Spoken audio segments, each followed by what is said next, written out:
Hey guys! So we've made it to day 15 of Inktober, and for today's piece I really wanted to bounce off of yesterday's idea, where I used a fairly simple composition, but incorporated a lot of details in order to make it more interesting. The main idea behind today's piece was simply a woman that was holding up a masquerade mask, and I've always really loved these types of masks, and mine is a little simplistic, I'll admit. I would like to spend some time trying to draw this intricate filigree more accurately, but for this piece, I knew that if I added too much detail, it would get overwhelming, and also I was being a little bit lazy. Now, something I've always really enjoyed looking at in other people's illustrations are lots of very small details, and a lot of times it becomes almost overwhelming, but to a point where you can spend so long looking at this piece, and the longer you look, you're only going to pull out more interesting elements.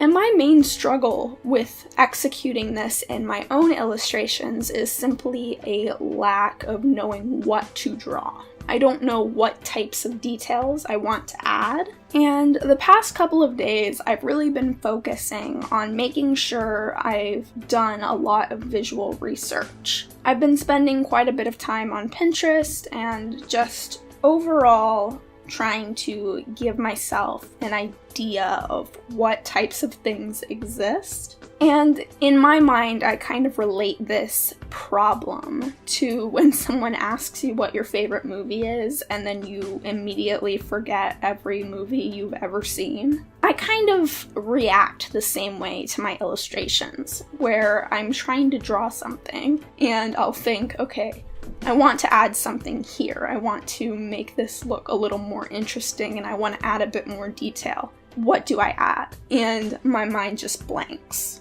I forget everything that I've ever known about anything, and the only objects I resort to are things that I've drawn over and over again.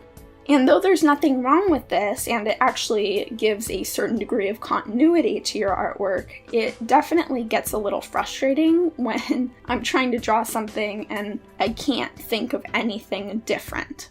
However, through spending time on things like Pinterest and watching movies and shows and things like that, and just generally exposing my mind to a wider variety of things, I'm putting myself in a position where I'm more familiar with those objects. For example, with this piece, I added a feather to this woman's hat, and I don't draw feathers very often. I have a few times I've drawn a lot of peacock feathers for some reason, but I don't really draw feathers very often. However, with this piece, because I had been looking at hats with feathers in them, I was able to incorporate it and make it look interesting in this context. There was a similar effect with her accessories. I gave her multiple necklaces and some earrings as well. And though I tend to give my characters piercings, I don't always think to give them necklaces or bracelets, even though different personality types are obviously going to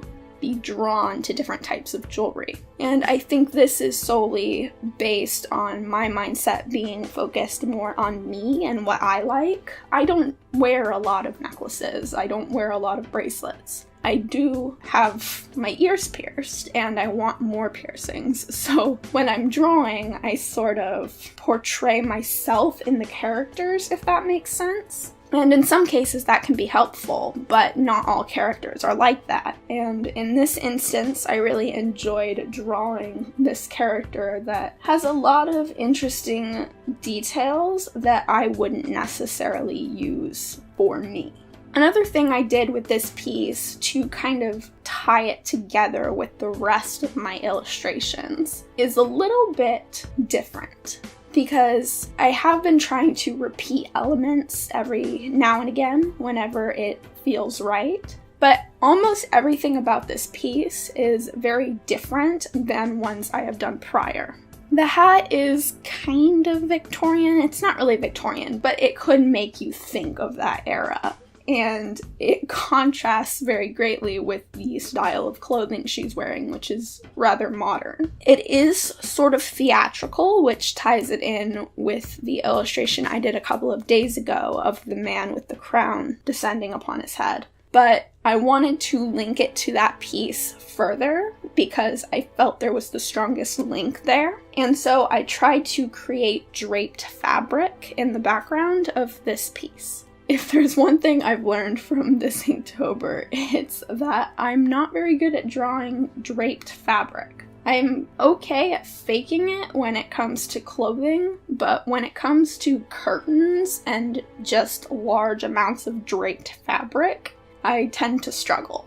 And this struggle that I also experienced when I was doing my previous piece with the drapes is why I wanted to repeat that idea in this piece.